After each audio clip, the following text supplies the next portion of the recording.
Buenas, ¿qué tal? El día de hoy comenzamos un nuevo autor, una nueva temática, así que sin más pasamos a ver John Stuart Mill. Paso a compartir el PPT. John Stuart Mill, el utilitarismo o una renovada teoría de los sentimientos morales. ¿Qué es una teoría de los sentimientos morales? La tradición inglesa se va a centrar precisamente en autores que van a dejar de lado el racionalismo de autores como Descartes, y más bien vamos a tener autores como Hume, ¿no? Locke, entre otros, que van a tener una premisa mucho más empírica. ¿Qué cosa quiere decir esto? Que van a partir de la observación. A partir de la observación, la descripción, el análisis, la categorización, ¿no?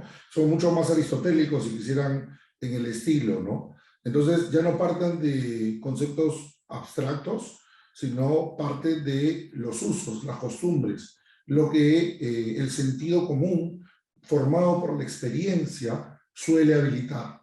Entonces una teoría de los sentimientos morales es una teoría basada en lo que la gente suele observar, suele ver, suele experimentar, suele vivir, ¿no? Entonces, eso es lo que tendríamos como, tener como criterio cuando pensamos en los sentimientos morales, ¿no? Y el utilitarismo que va a presentar John Stuart Mill es sin duda una síntesis o una forma renovada de una tradición que ya tenía más de siglo y medio siendo desarrollada y elaborada, sobre todo en el mundo anglosajón, ¿no? Inglaterra, Escocia, ¿no? Lo que nosotros conoceríamos en la actualidad como Gran Bretaña, ¿no? Todo el Reino Unido. Pero pasemos a ver de los teóricos de los sentimientos morales a uno de los más interesantes, que es Adam Smith, ¿no? How can we make moral judgments, ¿no? ¿Cómo podemos hacer juicios morales, ¿no? Eso es lo que se preguntaba Smith. Para Smith, dentro de cada uno de nosotros existe un espectador imparcial y racional que nos ayuda a juzgar de forma objetiva nuestros actos y creencias, así como la de otras personas, ¿no? Es importante esta figura del espectador imparcial, ¿no? De tener la capacidad de poder comprender de una manera objetiva el mundo, ¿no? Racional el mundo, ¿no? Ser imparcial, no introducir tus sentimientos, tus emociones, tus perspectivas, sino realmente ser como una suerte de árbitro de que puede no solamente observar, sino juzgar lo que está ocurriendo. Nuestras acciones, además, son guiadas por las pasiones. Tengamos presente, por ejemplo, autores tales como Hobbes o Hume, y por la simpatía, ¿no? Acá el término sympathy en inglés, entiéndanlo como poder estar afectado por una emoción. O sea, cuando veo algo que me desagrada, poder entender cuando otros también perciben el desagrado. O cuando algo huele muy bien, percibir también y entender por qué otros pueden sentirse atraídos por un buen olor, un buen sabor, ¿no? Por aquello que gusta, por aquello que agrada. Precisamente la simpatía implica entender que otros tienen los mismos sentimientos que yo tengo, ¿no? A partir de eso puedo ir construyendo vínculos en común, puedo ir haciendo descripciones porque voy asumiendo que los otros perciben y sienten lo mismo que yo, en menor o menor medida, con mayor o menor precisión, pero sienten lo mismo que yo siento. Pero además existe la mano invisible, ¿no? En el libro 4 de The Well of Nations usa este concepto en otro sentido, el más conocido, por cierto, para referirse al free trade, ¿no? Al libre comercio, ¿no? Que es la mano de Dios, quien nos guía y nos ayuda a conciliar las pasiones y la simpatía en relación con lo que es mejor, eso es aquello que sea lo más racional. O sea, para Smith, la teoría de los sentimientos morales es bastante simple. Los seres humanos somos jueces racionales que tenemos la capacidad de poder reconocer qué es lo mejor para nosotros en particular, pero también qué es lo mejor para el grupo. Y tenemos la habilidad de compaginar, de encontrar un equilibrio entre lo mejor para mí y lo mejor para el grupo. Entonces, lo más racional, piensa Smith, es que alguien tome decisiones basado no solamente en el interés particular o individual, sino un interés particular que a la vez sea un interés que funcione para el colectivo en su conjunto. Esto hay que tenerlo en claro, ¿no? Tiene que haber un equilibrio, no es simplemente yo hago algo porque me conviene a mí, sino que, dado que me conviene, yo asumo que otros agentes racionales van a actuar de la misma manera, siempre y cuando sean racionales, siempre y cuando sean objetivos, siempre y cuando logren moderar sus pasiones y guiarlas hacia lo que es lo mejor. Entonces, un gran bien se concreta a partir de individuos que buscan su interés particular, pero no le entiendan un interés particular con un sentido como egoísta, sino como yo me tengo que preocupar de hacer bien las cosas yo. Y si los demás son también lo suficientemente racionales, también harán las cosas lo suficientemente bien para que finalmente se cree un gran acuerdo, ¿no? Para que se genere una racionalidad que nos convenga a todos. Para Smith es precisamente a partir de la racionalidad, como le decía, que esperamos que otros nos juzguen de forma simpática. O sea, que los demás piensen, esa persona se ve racional, esa persona se ve una persona correcta, por lo tanto es lo más probable que piense como yo estoy pensando, ¿no? Pero dentro de esos otros no se toma en cuenta el tema del cuidado que recibimos en el hogar. Por ello, ¿no?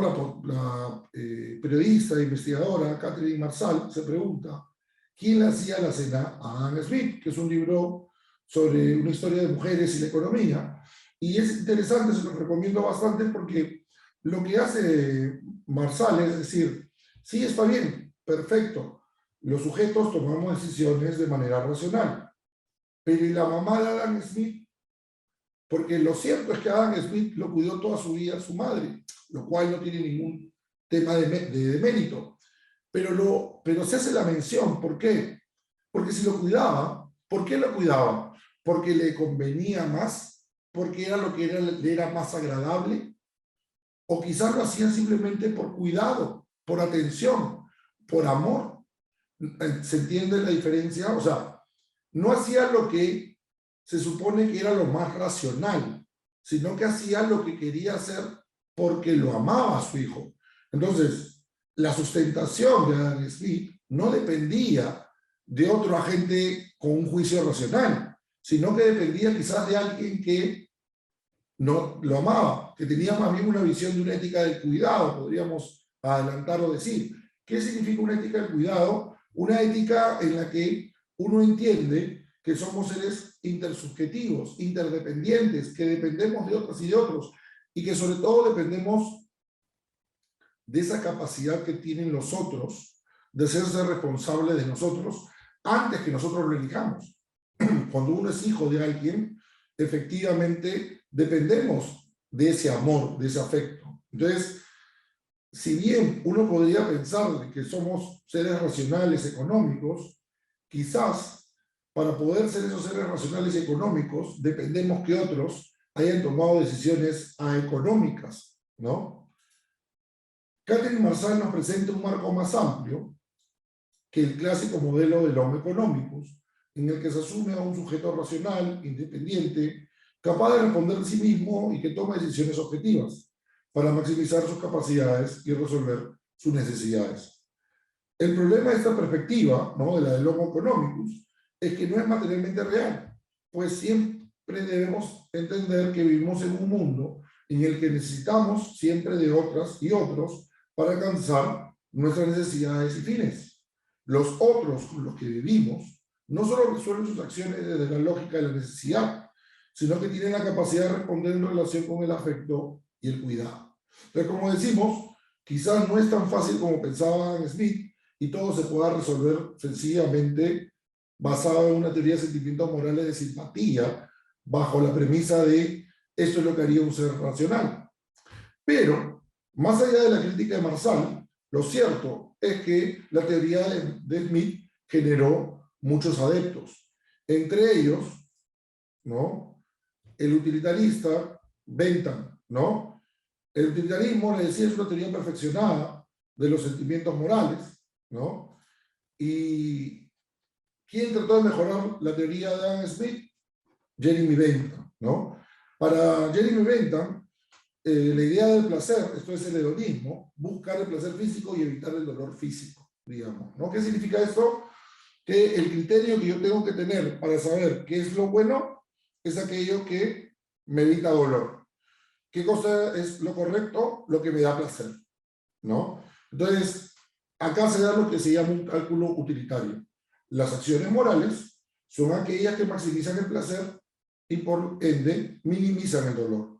Por lo tanto, se busca maximizar el bien común. ¿Qué quiere decir esto? Nuevamente, si yo logro conocer qué es lo bueno, lo conozco a partir de aquello que me es agradable, aquello que me causa placer, aquello que me beneficia. ¿Cómo esto se convierte en el bien común? Partiendo también de la premisa, como vimos con los sentimientos morales de Smith, de que los otros agentes morales van a tener el mismo criterio, que lo más útil, que lo más adecuado, que lo mejor para todos, es actuar basados en el criterio que es lo mejor para mí. Entonces, ¿cómo se logra un equilibrio consensuado? No poniéndonos de acuerdo, no diciendo, oigan, ¿sobre qué tenemos que partir como principios? Sino más bien confiando en que cada actor va a hacer lo que le sea más útil, más adecuado, por ende más conveniente. Y que esa conveniencia individual se va a traslapar a una conveniencia colectiva. Ahora, la idea de Bentham puede terminar siendo interesante, pero en la práctica, como la pensaba el propio Bentham, es bastante, por no decirlo menos, dura y cruda, ¿no? Bentham pensaba que los hospicios gastaban dinero innecesario del fisco y debían poner más bien a todas las personas con una incapacidad para ayudar a otros que tenían una incapacidad. O sea, me explico, que el ciego debería ser guiado por el lisiado, y el lisiado que no podía hablar, por el que sí podía hablar, pero que de repente no podía caminar, y así sucesivamente, ¿no? Como un grupo de gente que carecía de algo, pero que en conjunto podían autocomplementarse. Para él eso era lo más práctico, lo más funcional, ¿no? Que de esa manera no se gastaba, sino que se lograba una concordia, una armonía. Dicho eso, como les digo, puede sonar práctico para algunos, pero para mí me sigue sonando bastante, por decirlo menos, perverso, ¿no? Pero ese es el criterio que tiene Bentham, ¿no? La idea de tratar de hacer las cosas de la manera más eficiente, por la de más útil para el beneficio del erario público, ¿no?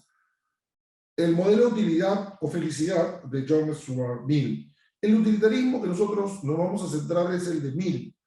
Y Mill es criado por su padre, que quiere que sea un niño genio. Y además, el padre de Mill admiraba sobremanera a Jeremy Bentham. Entonces, Mill estuvo expuesto al griego, al latín y a muchos otros idiomas desde muy niño. Y estuvo, obviamente, expuesto a las ideas de Bentham desde muy niño porque su propio padre era un propulsor, ¿no? De las ideas de Bentham. Entonces, Smith llegó a una corta edad, entre 19 y 21 años, y llegó a tener lo que nosotros diríamos en la actualidad, en su momento le llamaban crisis nerviosa, dirían las abuelas un sumenach, nosotros diríamos en la actualidad una situación de alta tensión, ¿no? de estrés bastante alto, que deterioró sus capacidades y que implicó también un cambio en su vida. Ya no quería ser este genio que su padre había dispuesto para él, sino que quería más bien conocer el mundo, experimentarlo, vivirlo, tener experiencias, ¿no? Además se enamoró de una mujer mayor que estaba casada, y en esas épocas, en la era victoriana, las leyes eran bastante duras y difíciles para ejecutar un divorcio. Finalmente el hombre que estaba casado, la mujer que estaba enamorada de Smith, se divorció, murió, perdón, y la mujer de la que estaba enamorada de Smith se pudo casar con Smith. Smith crió también a la hija de esta mujer. La hija de esta mujer lo ayudó a Smith también a trabajar. Entonces, para Smith, muchas de sus obras fueron escritas en conjunto con la mujer que amó, ¿no? Porque él dice que a pesar de que ella no necesariamente fue la que lo escribió a mano, ni que fue que le tomó nota, sino que pensaban lo mismo, sentían lo mismo. Entonces, por lo tanto, él pensaba que ambos eran autores, ¿no? De lo que pensaba. Smith para su época fue un autor, perdón, no solamente un autor, sino un político que se dedicó a promulgar leyes sobre evitar peleas de perros, de gallos y de otros animales. Era un defensor de los derechos de los animales, era un defensor de los derechos de las mujeres, ¿no? Por los problemas que había tenido su mujer y lo había vivido en primera instancia. Entonces eso le permitió tener la suficiente conciencia de los abusos que sufrían las mujeres por no tener la autonomía suficiente de sus dotes, de sus herencias, etcétera, etcétera, etcétera. El utilitarismo que plantea Mill tiene como criterio la mayor felicidad posible. Por ello lo correcto, right, implica aquello que produce placer y aleja el dolor. Por tanto, produce la felicidad en contraposición a las acciones incorrectas, wrong, que llevan al dolor y al displacer. Pero ojo con esto. En el caso de Bentham, es básicamente lo que sea lo mejor para la mayoría. Eso es lo bueno. En cambio, en el utilitarismo que plantea John Stuart Mill, es diferente. Porque si bien importa la mayoría, esta mayoría no puede dañar a la minoría. O sea, tiene un límite. O sea, en el utilitarismo de Bentham, basta con que simplemente sea la mayoría. Si son la mayoría, sirve, punto, se acabó. En cambio, en Mill, la mayoría tiene que ser lo suficientemente empática con la minoría y entender que lo bueno no puede simplemente infringir daño a los más débiles o a los menos representados, ¿no? Entonces, vean esto, se prefiere la calidad del placer sobre la cantidad. No hay que confundir el placer humano con el animal, ni reducir el placer solo al placer físico, ¿no? Sino que es el placer de hacer bien las cosas. O sea, no es el placer simplemente de vista de, esto me es agradable, placentero, o esto me gusta, sino que me habitúo a que me guste lo bueno. O sea, si ven, tiene un poco acento aristotélico de la virtud, ¿no? O sea, me habitúo a lo que otro de repente le podría dar flojera, de repente me habitúo a hacer ejercicio, a correr 10 kilómetros al día. Eso puede ser desgastante, aburrido, cansado, como muchos de nosotros, pero habituarse a algo bueno genera precisamente un placer excelente. Entonces, lo mismo en John Stuart Mill, uno se va habituando a lo placentero, pero lo placentero no es lo más inmediato, sino que es uno quien se va adaptando y educando. Y ese es el acento que podríamos decir que tiene de epicurista el pensamiento de John Stuart Mill. El epicurismo, que tiene como cabeza a Epicuro, es un modelo de pensamiento que en la antigüedad fue perseguido y destruido, entre uno de ellos por la Iglesia Católica. Hay muchas razones, no vamos a entrar acá, pero seguramente tenía que ver con el hecho de que en Roma se hizo muy famoso, mucha gente era epicurista, ¿no? Y eso hacía que la posibilidad de crecimiento y la constitución del catolicismo como religión del imperio no se pudiera concretar, porque los epicuristas no tenían necesariamente un dios, los epicuristas creían en el bien común, los epicuristas creían en generar comunidades donde las personas pudieran tener los mismos derechos, donde las personas pudieran respetarse. Entonces, el epicurismo era incómodo para el poder central, para una noción de poder que buscara concentrar el poder. Entonces, lo más probable es que el epicurismo haya sido borrado, y digo borrado porque muchos de los textos prácticamente no existen textos de Epicuro, tenemos fragmentos y textos de otros epicuristas, pero es bien dura la posición que se tuvo contra el epicurismo en la antigüedad, ¿no? Veamos lo que lo dice acá de Epicuro.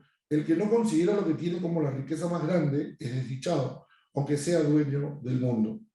O sea, si se ve, el epicurismo no es como se lo ha vendido, ¿no? Como que un epicurista es alguien que le gusta el placer por el placer, como que le gusta el exceso, como que es hedonista. No, el epicurista busca siempre la medida, la mejor proporción. En ese sentido se acerca mucho a una idea que ya conocemos con Aristóteles, ¿no? De la frónesis. El prudente sabe elegir la medida, la cantidad adecuada del placer. No se niega al placer, se habitúa al placer, pero en su justa medida, ¿no? Pero el placer no es el fin del utilitarismo para mí, se debe añadir el liberarnos del dolor. Pero actuar moralmente para este autor implica saber decidir sobre aquello que nos da mayor plenitud, sin que eso signifique el sacrificarnos. Cito, solo aquellos que carecen de toda idea de moralidad podrían soportar llevar una vida en la que se planease no tomar en consideración a los demás, a no ser en la medida en que viniese exigido por los propios intereses privados. ¿Ven? Eso está al final del tercer capítulo sobre el utilitarismo. Si se dan cuenta, la idea en Mill no es causarle dolor a otros, no es producir sufrimiento a otros, sino tratar de vivir la vida de la forma más plena, ¿no? Sin que esto implique dañar o perjudicar a nadie, ¿no? Y siempre tomando en consideración los derechos, la dignidad del resto, ¿no? Podríamos decir incluso de los animales, ¿no? No solamente de las personas. Pero este gusto por el placer en el utilitarismo implica una jerarquía de bienes, la cual tiene como criterio la inteligencia, desde la que se potencia nuestra capacidad de desear aquello que es lo más elevado, aquello que nos hace más nobles. O sea, ¿qué cosa quiere decir esto? De que tenemos la capacidad de saber escoger cuál es el mejor de los caminos, ¿no? Tenemos la capacidad de poder escoger no solamente lo placentero y lo agradable, como les decía, en el sentido más llano, más chato, sino que es lo mejor para el mejor de nuestros caminos, ¿no? Por eso la idea del gráfico. Puede haber muchos placeres, pero hay un placer mejor que otros, ¿no? Y ese placer es el que tiene que ver con la plenitud, ¿no? Cito a Smith, la proporción de que la felicidad es el fin y el objetivo de la moralidad no significa que no deba trazarse un camino hacia esa meta, ¿ven? O sea, la felicidad es el fin, pero hay que saber elegir cuál es el mejor medio para el mejor fin. O que a las personas que allá van no se les puede aconsejar que tomen una dirección mejor que otra. Verdaderamente los hombres deberían cesar de decir sobre estos asuntos absurdos que no querrían decir ni oír con respecto a otras cuestiones de interés práctico.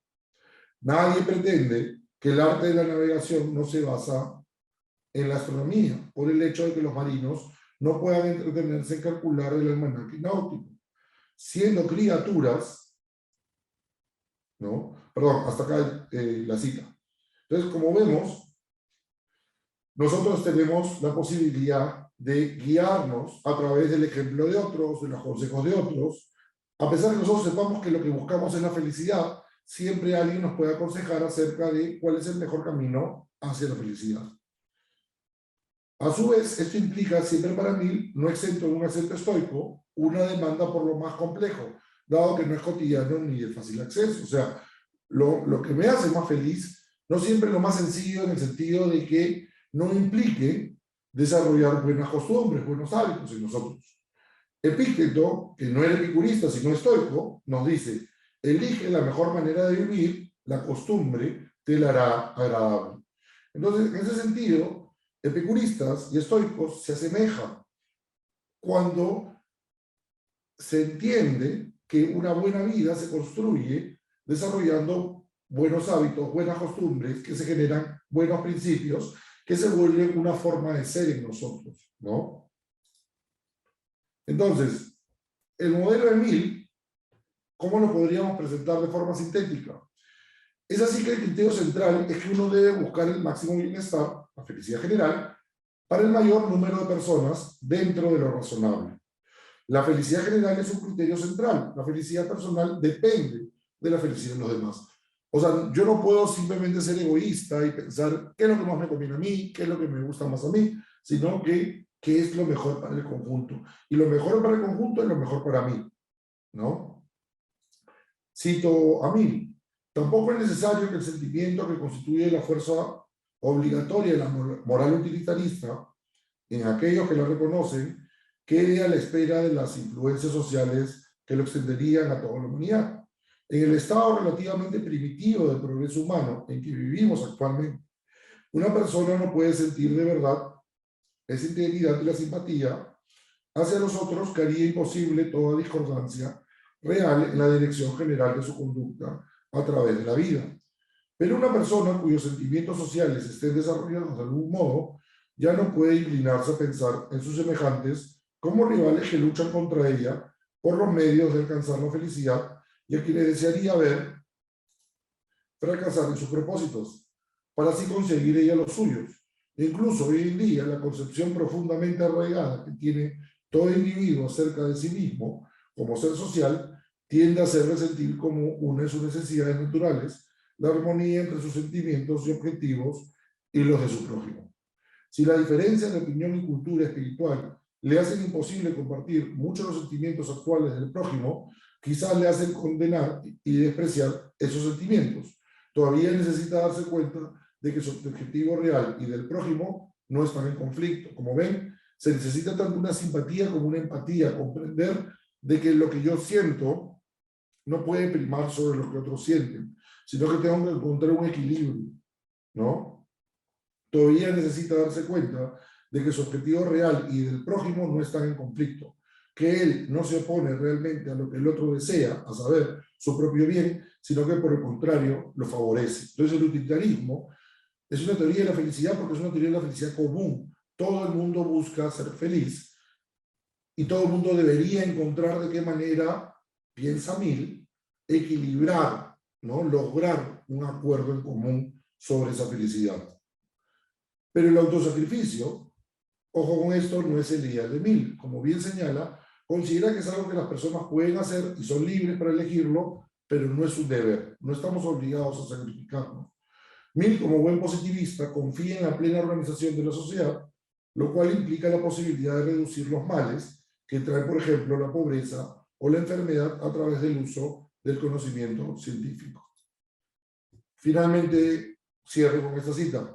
Entre tanto, no deben dejar de proclamar los utilitaristas la moralidad de la negación, self-devotion, como una posesión a la que tienen tanto derecho como los estoicos o los trascendentalistas.